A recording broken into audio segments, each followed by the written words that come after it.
Hello, everybody. It's Graham Cafe. It's Friday. It's midday, or just gone, which means one thing only. It's Wow Ergonomics. I hope you're all well out there, wherever you are. You're probably not here on LinkedIn watching this, or on Facebook, or wherever. You're probably on Threads. You probably spent the whole of last night on Threads, wondering what it was all about, talking to everybody, releasing your anger, swearing probably as well, because you couldn't do it on other platforms. And now you're tired and probably finding Friday quite exhausting. But welcome back. If you haven't even discovered Fred yet, well, you wait till you do. My special guest today, Jane. How are you? I'm good. I'm good. I've been one of those people who's also been sucked into the whole threads thing. So Oh, yeah. there you go. By the way, I should tell everybody, Stephen, my co-host, who's normally here with me to talk to the guests, etc. He's been very busy again. He's out and about. He's doing exactly what he should be doing on the tin. He's going and talking to people about ergonomics and stuff like that. So, hope you're well, Stephen. He's out and about there.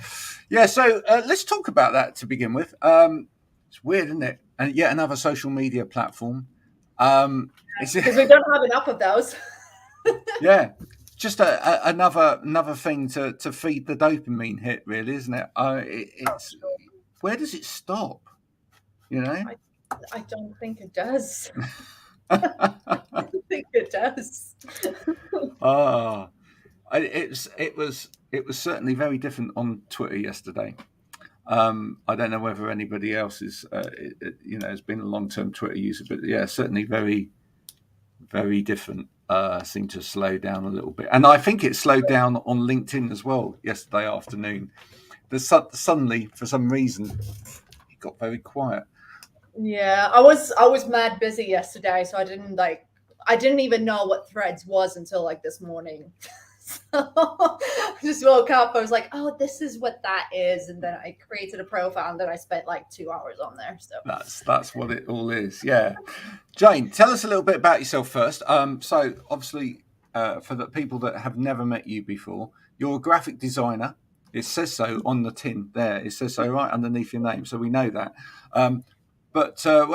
When did you first start doing graphic design? Did you go? Is this something you went off to university to study, etc.? And how long have you been doing it? so no, I didn't go to uni. I'm self-taught, so YouTube courses in person and online and all that stuff. And I started with design, I think it's probably about 6 years ago now, five and a half, 6 years ago.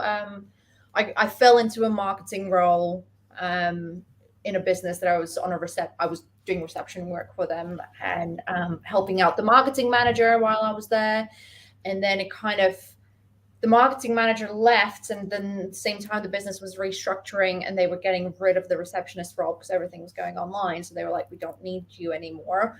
So you have a choice: we make you redundant, or we can try giving you this marketing role because you've been helping her out, the person out. You've done a really good job. Let's see, do you want to see where this goes? And if like you like it or whatever. And I said, yeah, why not? Please don't get rid of me. No, yeah. Yeah, no, it was like, to be honest, I was looking to leave because I was not happy on the reception role because I had a really terrible manager. Yeah. And I was miserable and I wanted to leave anyway. And the boss kind of knew that was happening, but like I haven't told him, but he could like, when people want to leave, You know. right? When you've done it for a few years. So yeah, he called me in and had a conversation, and I kind of said, yeah, I am looking for a new job, blah blah. And then he came out with a whole redundancy thing, and yeah, offered me the marketing role on sort of like a 6-month trial basis, and said if it goes well, you can go full time. If not, then we'll give you plenty of notice and let you go and interview and find a new job and all that. And I was like, you know what, why not? I love learning new things. They promised me to pay for to send me on courses, to pay for the whole thing. And I was like, why not? I have a creative streak. I might as well see where this goes and if it does anything. And So, what were some of the things that you had to go and learn? I mean, pieces of software, particularly, or yeah, so So I decided I wanted to learn design because I was quite interested in it. I played around on Canva like everyone has, but I didn't have like an actual. I didn't know how to use Illustrator or anything. And they had some files and things that weren't in design. So they were like, "Oh, do you want to go on InDesign course and kind of learn how to do this?" And then I went. It went really well. I enjoyed it, and then I started picking up Illustrator courses, Photoshop. I went on some marketing courses, SEO courses, photo courses, video. Like I was literally one man band that did everything: video, marketing, website, SEO, design, everything. I brought design in house, and that's sort of where it started from there. And I was there for about 4 years, doing their marketing and design, and then during COVID, I just realized I don't enjoy the marketing side of things, and I'm kind of bored. I get like, if I don't get stimulated all the time, I get bored really quickly. And I realized that I'm doing the same thing every day. I'm designing the same stuff. I'm doing the same, it's kind of just on repeat. And I realized that I want to get out and go freelance and kind of get my life back and travel and do all these things that I don't want to be in the office again. I'm an introvert, so for me, being around people is exhausting, and being in an office of 100 plus people was like virtually a nightmare. Yeah. No, I did not enjoy it. And obviously, the more COVID sort of was clearing up, the more they forced us to come into the office, and that was kind of my breaking point where I went, you know what, I need to do something. I need to get out. I don't want to be in the office again. I'm miserable when I'm in the office. So yeah, I started on Instagram, which was a complete flop. I was on Instagram for about 6 months. Obviously, I've had Instagram for personal use since it came out, but I created a work account, but it just didn't go anywhere. I just got loads of spam and people trying to sell me coaching services. And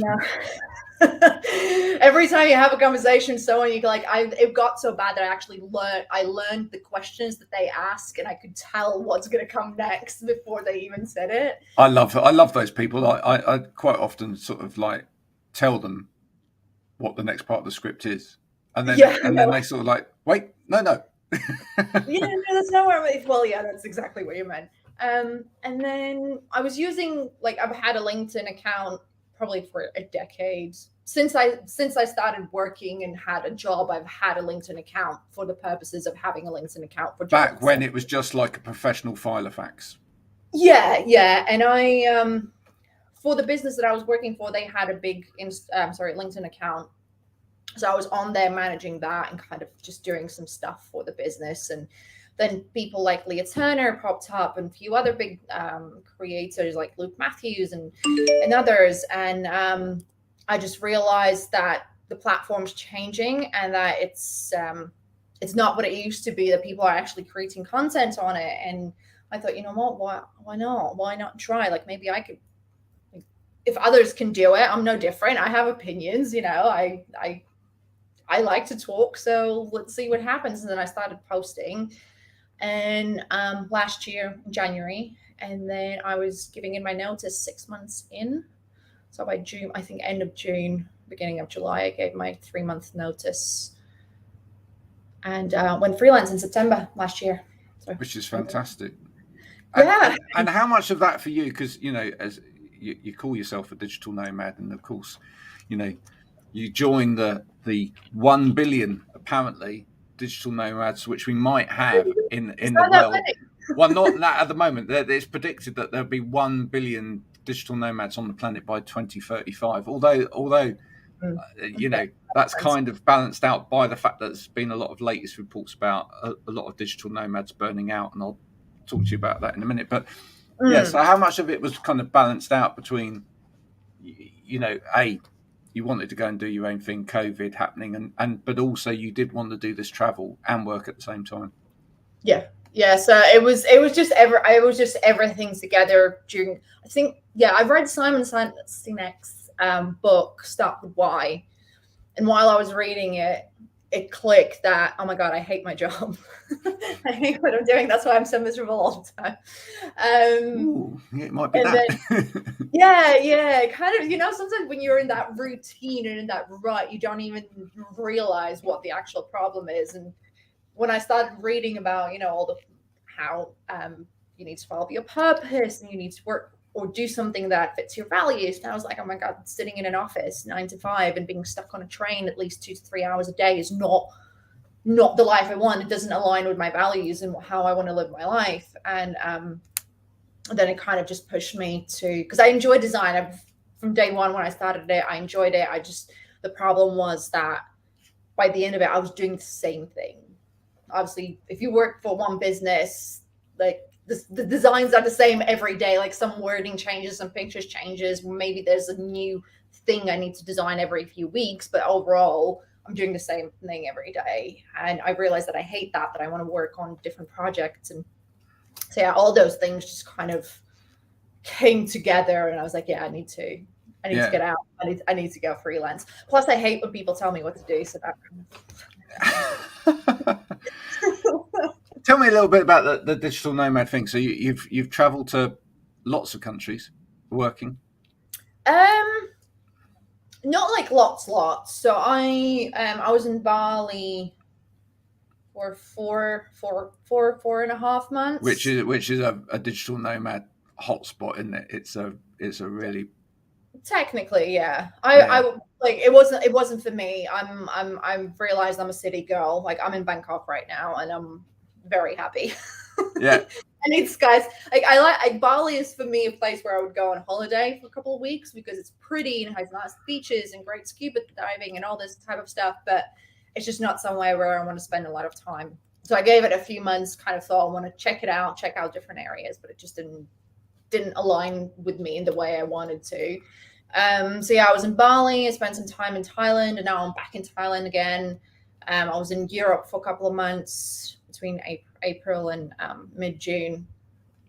I was back in UK. I went back home to Latvia, where I'm originally from, and then I went to Malta for a bit. So I've been moving around more than the normal person. One thing I'd say about digital nomads, having done quite a lot of work within that kind of sector, is that they typically understand the need for ergonomics actually a lot better than a lot of people who have traditionally worked in an office and had it all provided for them, if you know what I mean, and then are now over the last couple of years have been sort of shoved into working from home or occasionally sort of working in a coffee shop or whatever, and have no idea about actually looking after yourself when you're out and about working, because you've got to, haven't you? You've got to, if you're going to travel and work, you've got to look after yourself. So have you kind of picked up quite a lot of help and tips and advice along the way to sort of like make sure that you look after yourself as you work?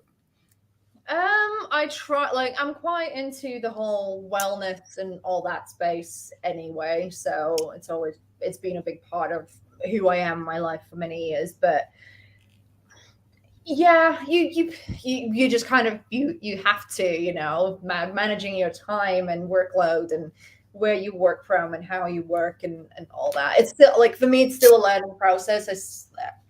I still misjudge my time. So I end up working like 16-hour days for like 2 in a row. And I'm like, why did I do this to myself? But at least when that happens, I remind myself that I'm making money, right, when I'm doing this. And when that happens and it's all for me, I'm not working for someone else. And essentially when I'm working and making money, because in previous jobs I have done overtime, but I haven't been paid for it. It's just kind of been the deal of, well, the job needs to get done by such date.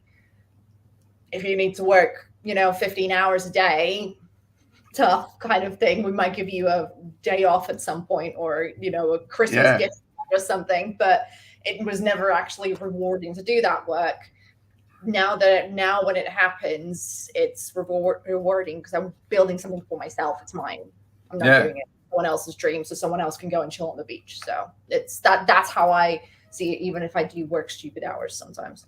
Well, perhaps what we need to do is get you the Backer who sponsored this. They do an app. You put it on your computer, and it actually just gives you little nudges every now and again, just to do things like get up and go and get some water. and remind you that you shouldn't just stay there all day long.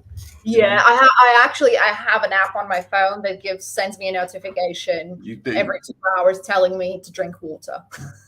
Because I get what's the words, hyper focused sometimes, and I can go like 8 hours without getting without up, moving, without drinking, eating anything, and then I'll snap out of it, and I'm like, oh God, what am I doing? How do you find it then? How do you, as someone that's like that, this is quite interesting. How do you then find it or react to when you hear a sort of advice from experts saying, you need to move on a regular basis, you need to vary your position to look after your core and make sure that you're back, because you're young, but 10 years time it's not going to be the same. You've got to watch your posture. How do you react to that? Because is it consciously there at all in the back of your head, or do you think like, nah, I'm fine at the moment, I'm fit enough at the moment, so it doesn't really apply to me? I know the problems. I know that I don't move enough, but I know that I don't like sitting at a desk. I sit at a sofa. So I know it's bad. I know it. I know. Well, no. This is the funny thing. It's not necessarily bad. I don't know. I always thought sitting on a sofa is like bad for you. Do you know? Like, well, I'll tell you. Time. And this is the thing. Anything, even sitting at a desk for long periods of time, is bad for you, right?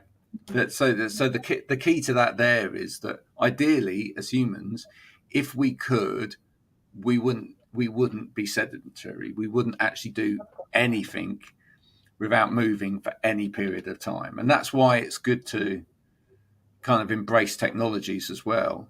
It's a little bit more difficult if you're a graphic designer, because it's not like you can do this stuff by voice or anything else. But if depending upon what you're doing, you can go out there and make voice notes, or you can go for a walk. But I suppose it's just a case of making sure if you're doing that kind of role, and I'm in a similar situation, I have to be at a computer all day, that you just periodically go up and down the stairs, or get outside, take the dog for a walk, or in your case there, visit the local corner shop, or whatever, perhaps go to the gym. What about, do you, because you're in where you are, I know that there's quite a lot of communal working spaces as well. Do you ever get out to any of those as well, or do you literally find yourself working where you live? Like, I would like to get out more, but I'm lazy in that sense, because I like the comfort of my home. First of all, I don't have to wear pants when I'm working, right? So, and I have all my food, and all my drinks, and my tea, and I know that my Wi-Fi is good. And if I feel tired, I can have a nap on the sofa, or if I want to, go and sit by the pool. Like, I did a lot of working from cafes and restaurants when I was in Bali, because I was staying in hotels, so I didn't have an apartment. So I kind of, working in a box will drive you nuts. So I had to get out. But where I'm now, I have my own apartment, and I also have really nice facilities in here. So I have a pool, gym, all that sort of stuff. So cool. If I do go, like, if I get out, it will most likely be to go and sit by the pool. Like, went to the gym this morning before I started working. So it'll be intentional. It'll be intentionally not working and doing something else. Yeah. And then, it's just for me, with the whole working from cafes and stuff, I see it as you need to get up, then I'm a woman, I need to put on makeup and do my hair and do all that. So it means I probably can't start working for an hour when I get up, because I need to get ready, and then I need to go out and find a cafe to work from. And then just all that process of getting up, getting ready, going somewhere, settling down, ordering things. And I feel like you just lose a lot of time doing that in the day, and I better focus on work and get stuff done. So I think that's why I prefer to work from home than going out. But I should, like, I'm here for a year, so I need to sort of I do need to get out. Yeah, I mean, I suppose there's the hi Christian. I suppose there's the social side of it as well. You might actually get to meet people if you go Yeah. there. I know you say you're an introvert, so you don't necessarily want to mingle. Not all the time. Not all the Not time. all the time, but maybe sort of getting out of that. And I was going to ask about that from a creative point of view as well, because one of the reasons I'll be honest, I don't get out enough. But one of the reasons I do, and I'll even like just take a break and go over to the local supermarket, which is just over the road, is because from a creative point of view, I need to see more than just what's in front of me. Yeah, for sure. Do you not find that you need to like kind of just take those breaks away from where you are just to like spark some creativity, because especially if you're trying to put that into design work, etc. Not intentionally. I know I should and I need to. Routine is something that I definitely want to work on for this next year because since I went freelance, I've been traveling so much back and forwards and like moving to a new place every couple of weeks. So I've realized that I found it really hard to build any type of routine. But I've been back in Bangkok for 2 weeks now, so I'm settling in, and I think from here I can build a better routine of I get up at a certain time, I work, I go out for a walk or whatever. I need to. Those are just habits that I need to improve because I know they've been terrible. Can I just ask a little bit about, because it's interesting, a little bit about your kind of working setup? What do you typically work on? Do you work on a laptop? Do you work on a proper computer? Yeah, a desktop computer. What are you using as kit? Yeah, I have a MacBook Pro that I work from a laptop. I just like that it's easy to move around and it's portable, and I haven't had a desktop in years. Much easier. Well, most of the world now uses a laptop. That's the thing. I mean, if you look at the world sales of laptops compared with desktop computers, it's it's exponential growth curve on that. And Oh, absolutely. what about accessories then? Just so we know, do you? I mean, it looks like your screen's at a reasonable height. So, do you have like a laptop riser? Do you have like separate keyboard and mouse and all of Yeah, that? yeah. I have a keyboard and everything. So if I am sitting at a desk, I have a little stand where I can lift the laptop and keyboard and a mouse and all that sort of stuff. But most of the time, I just have it in my lap and I kind of just do it on the inbuilt trackpad and buttons. I need to talk to you about that, because the last thing we want to happen is for Jane to develop like musculoskeletal issues later on in life because of this. Yeah. Looking down, working for longer periods of time. Did you know? Fascinating fact here, that your head weighs about the same as 5 bags of sugar, and if you have your head forward, right, the pressure on your spinal cord here, it's that weight is kind of increased sixfold onto the top of the spine, which is why people end up going like that. Yeah, I kind of keep telling myself, "Oh, you exercise, you can be fine," but I know it's not good. It's not. I just find it so uncomfortable to sit at a desk. I can't because I want to put my legs up and like I don't know. I've never found it comfortable to sit at a desk. I've always struggled. I Yeah. like to kind of like slouch into the sofa. And as I said earlier, and I want to debunk that myth. Sitting on a sofa to work for a period of time is not necessarily a bad thing, but your body will tell you actually if it's impacting certain other things. So, I mean, if you're sitting and your arms are supported and your back supported and your head's upright, etc., then actually that's not going to cause a problem. But as soon as your head is down for a long period of time, where you're going to actually feel it is here in the neck, and that's where you'll start to get burn, etc. Sort of, yeah. So it's about and that's part of the problem. Can I ask you, as a kind of listener to what ergonomists are saying or health experts are saying about all of this stuff, do you find some of the messaging quite confusing? And as someone that's into design and like clear messaging and stuff as well, because this sector, I've asked on various other shows as well, sometimes I think makes the whole message a bit too complicated, and it sounds like you're just being told off, and B, it's like, and then people don't like being told off because they then rebel against it. But also, it's just like, well, it sounds like this is the only way to do work, and that's the wrong way, and this is the right way. Whereas it's actually not as straightforward as that. Do you find that as an outsider listening in on it, is that something you can say? Yeah, I would say so. I think it's the same thing with like any kind of wellness subject. There's so much information out there, and it gets confusing. And then if you have any sort of official sources, they like to use too complicated language that kind of doesn't sink in with everyone. People can misunderstand and stuff. So yeah, for sure, it can be a bit. And that leads us nicely on to the next thing I was going to talk to you about, which is design. What are the typical mistakes that you find that people make when it comes to design?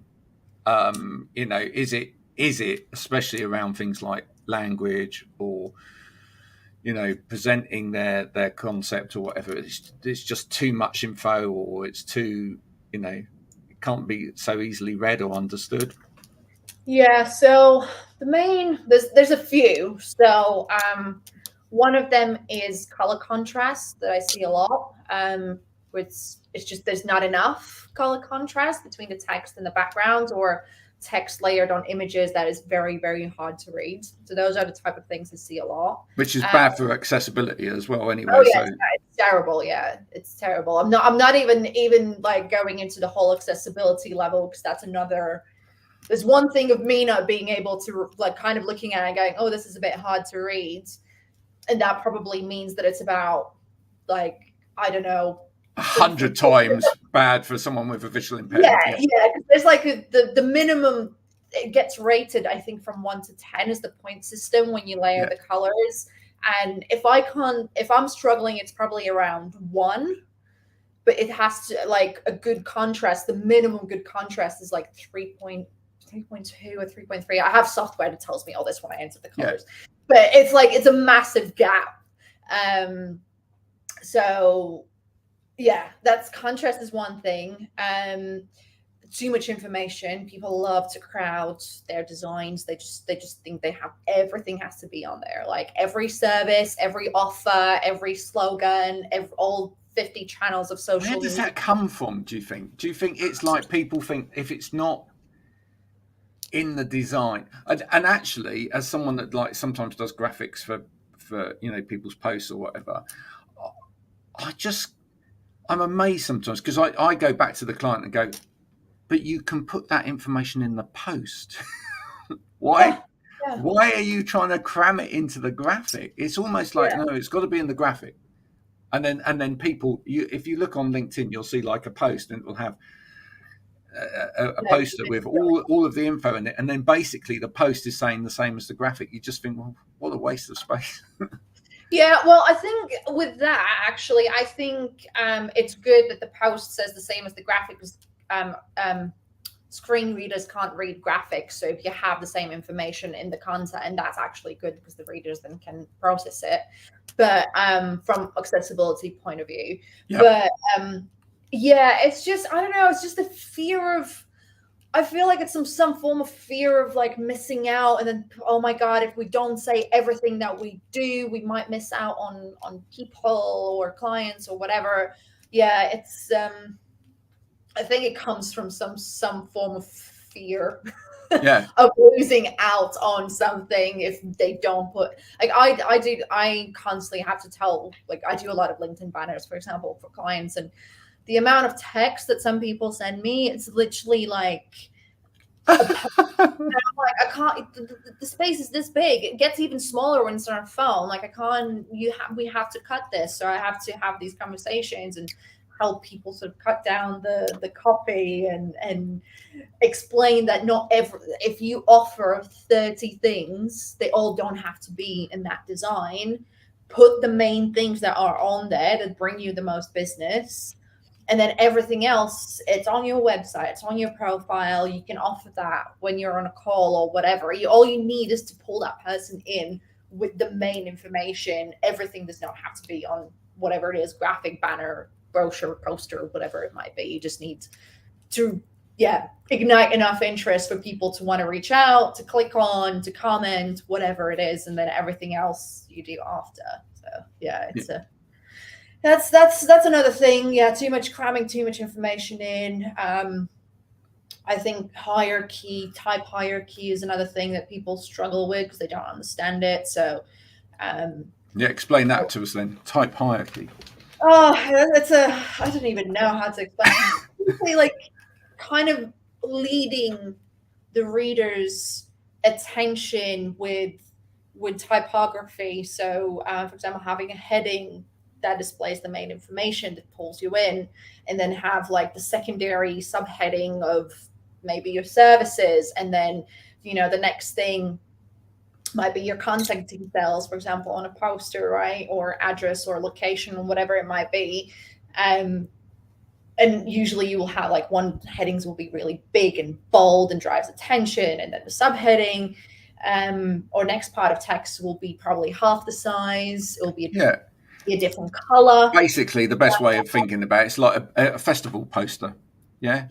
You have like Glastonbury across the top, and then like the three main headlining acts, boom, boom, boom, and then it's the sub acts there, and then maybe down the bottom there's like the dates big again because they're trying to tell you, So it's kind of, and a lot of that is understanding how it works, and a lot of it is also practice, because I can look at something and go, oh, that doesn't look good. That's like, you need to bring. Very often I see people do headings and have really like, it's a 2-line heading and it has like a really big gap in between, so it feels like it's disconnected. Like it's meant to be the same sentence, but because there's a big gap between the 2 lines of text, it looks like it's too. So it just looks weird. Like you look at it and your brain kind of just freaks out and goes, "What's going on here?" It's kind of meant to be the same sentence, but it's so far apart that it doesn't look like it's connected. So there's all these type of little things that I see that people do. But yeah, I think cramming too much text in and the contrast is one of the biggest things that I see. And alignment, people don't know how to align things.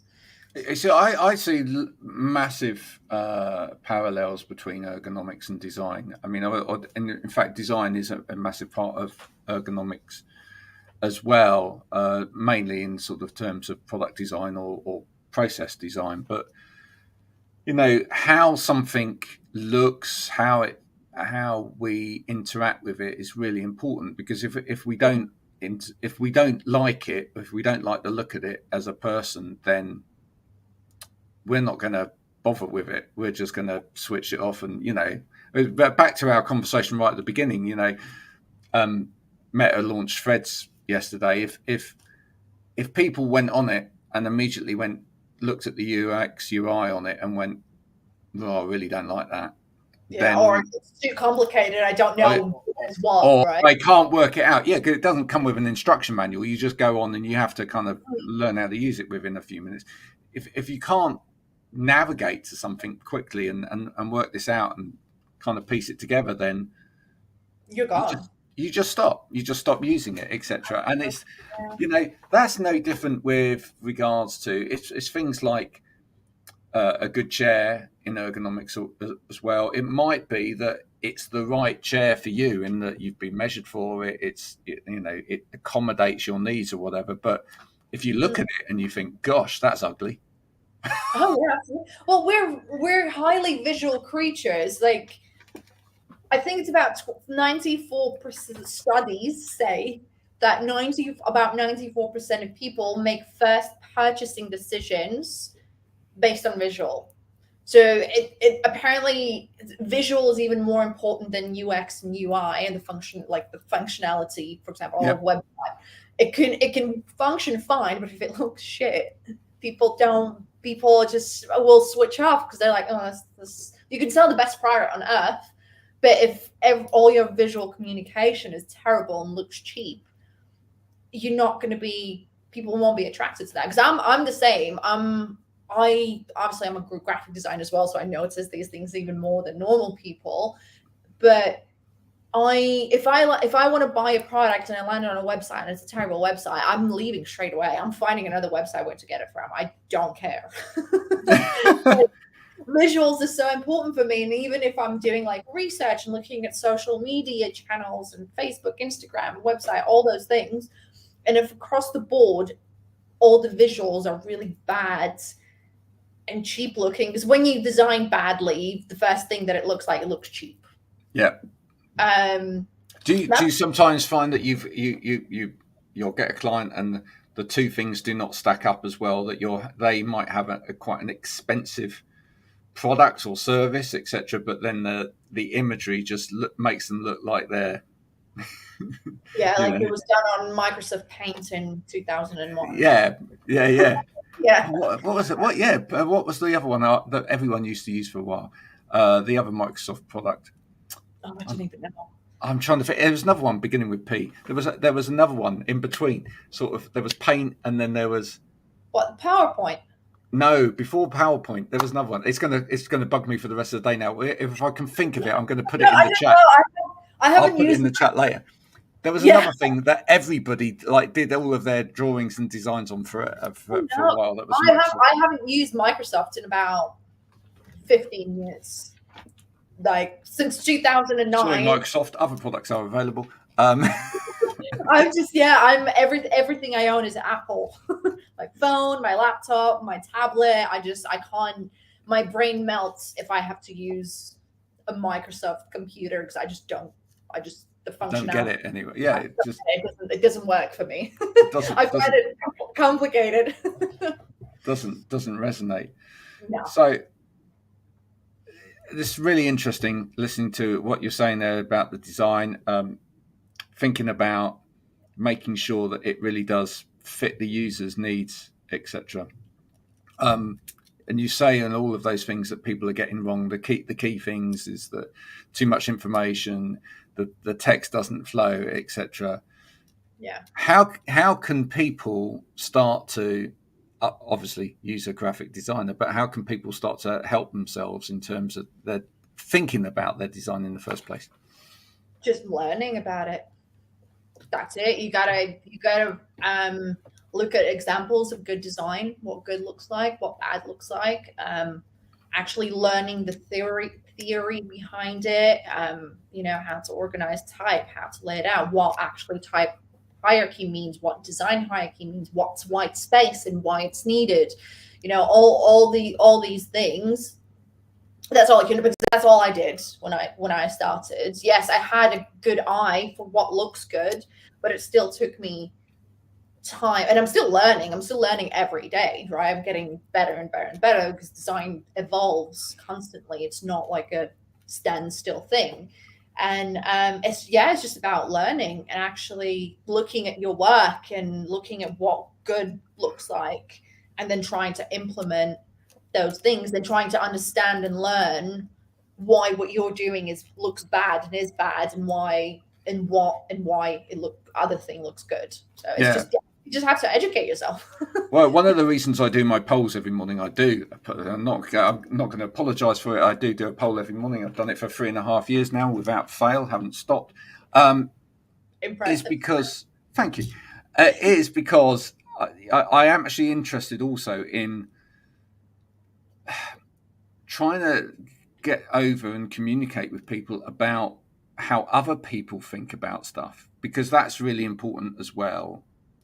Mm. Do you think half the problem is that people are very sort of blinkered by their own impression of what something should be, as opposed to thinking about what it needs to be for their customer or what it needs to be for others looking at it? Because I'll give you a really good example of this the other day. I did a poll where it was literally, where you do a post and it has the spacing in it. So you start at the top and then you put the spaces in it, and then I did one like that and then polled it, and I said, do you like this? What if you do like it? What do you like about it? If you don't like it, what don't you like about it? Let's try and understand this here. And it was really interesting getting that data back, because there was a real split in there. There were some people that said, I absolutely hate it, don't understand it, would never use it, why is anybody doing this, etc. There's other people that go, that actually helps me, read this.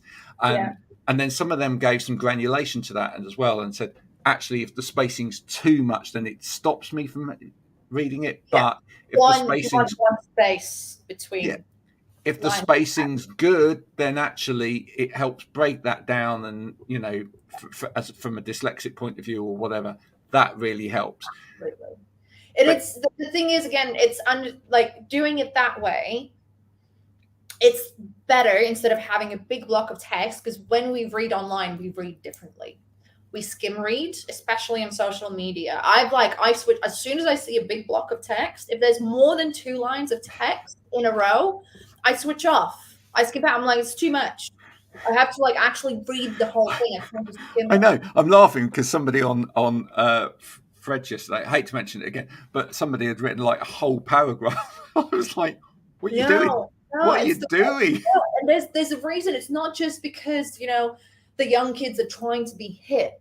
It's because it helps with readability and skimmability. And when you writing online is not the same as writing an essay or a book. We read differently online, and there's whole science behind it. There's whole reasons why we need lots of white space, and why people are more likely to read something that has white space than something that doesn't. So I think the older generations, I think, often have issues with the broken up text.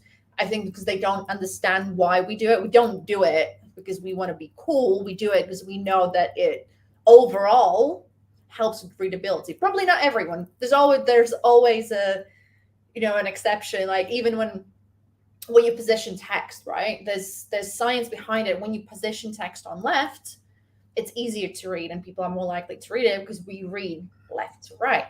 Yeah. And it leads the way the text structures, it leads your eye, and it's easier to follow. If you have a lot of text that's centered in the middle, it's a lot harder to read. And there will be people who will, I've done posts about this, and there are people most people say, oh yeah, left to right, so much easier to read. But then there will be 1-2 people who go, oh no, actually, I prefer it when it's in the middle. I find it easier to read. But that's just a very small portion, because we're not all the same, right? So there's always an exception to the rule when it comes to anything. Always, yeah. But you have to think about the overall sort of people, how they read and how they process information. And yeah. The thing that I find amazing about it is that people, when you start getting people to question this, and then you question them on their viewpoint, because I've never, when I say that, I've never actually questioned people on their viewpoint per se, but what I do question them on is, are you, within your viewpoint, considering other people's viewpoint? Because if you're not, that's where I think that you're making a big mistake and you're missing out, because you're almost saying, well, I've decided this is how it should look because that's what I like. And it's like, yeah. But for sure. just you know what I mean? It's like, look at the figures here. The figures are telling you there's half the population don't like it that way. So therefore, you need to find that balance. You need to find that bit in the middle where the majority are going to like what you're doing. Yeah, absolutely. And I find that in design quite often, where I do something that's better for readability, accessibility, whatever it might be, looks better, but I'll have pushback from clients who go, no, I want it this way. I think it looks better this way. And I'm like, but does it? Do you think it looks better, or does it actually look better? Because those are 2 different things. Let me tell you. So it's something that I have to, not every day, but you'll get some clients that the changes and the edits, the things that they want doing actually don't look good and it don't work because of X, Y, and Z things. But I kind of give in because they're so stuck in their way. They kind of like, no, I want it this way. And what we know is that good design becomes kind of iconic design, and once it becomes iconic design, and it becomes kind of embedded within our culture, you can actually simplify it even more, can't you? And then by that, I'll give you an example. I mean, this is actually a pair of socks that my kids bought me for Father's Day. But if I went like that and I held up a red can like that, immediately most people would think Coca-Cola, because red can, that size, Coca-Cola. And that's the thing, once you create iconic design and it becomes involved in, embedded in the culture, you can actually show really simple forms of that, and doesn't matter. People place it. Yeah, it's like there's been experiments done where people take out colors from like famous logos and place them like in circles, whatever, just in a row, and kind of go, can you tell what logos these are? And it's like, you look at the color, like IKEA, you know that it's blue and yellow, and Coca-Cola is red and white, and all. Like it's so embedded into our subconscious that we don't even need to see the product or the logo or any asset of it. You show us colors, and we're like, oh yeah, I know what it is. So, you've been a fascinating guest. Thanks for coming on today, Jane. I hope other people throughout the day, I hope you're watching this, you pick this up at whatever time. This will go obviously to Spotify as well. If you're watching on Spotify, listening to this back, or as you drive down the M25 or sit on the M25, or you are watching this, then I hope you've learned something about design. I hope it's been useful today. A little bit about digital nomadism, and a little bit about looking after yourself while you're working as well, because all of these things are important. Thanks so much to Jane for coming on. If you want to catch up on previous episodes of this, you can do that at the little microsite wowergonomics.com. We will be back next week with Stephen Howe. He's going to make it back into the studio again next week, and I think we're going to have some special guests as well. But until then, thanks for coming on, Jane. Thanks for having me. It's been a pleasure. Now, the last thing I will say before you go is, if you do want to send me a photograph of your little workstation as it is at the moment, if we can, then Backer will provide you some free goodies to make it even better for you. How about that? Are you going to send them to Bangkok? Well, yeah, I'm sure we could probably sort that out. Yeah. It might take a while though. Might take a little while, but we'll see what we can do. As I say, everybody, thanks for watching. Until next time, this has been Graham with Wow Ergonomics. Bye for now.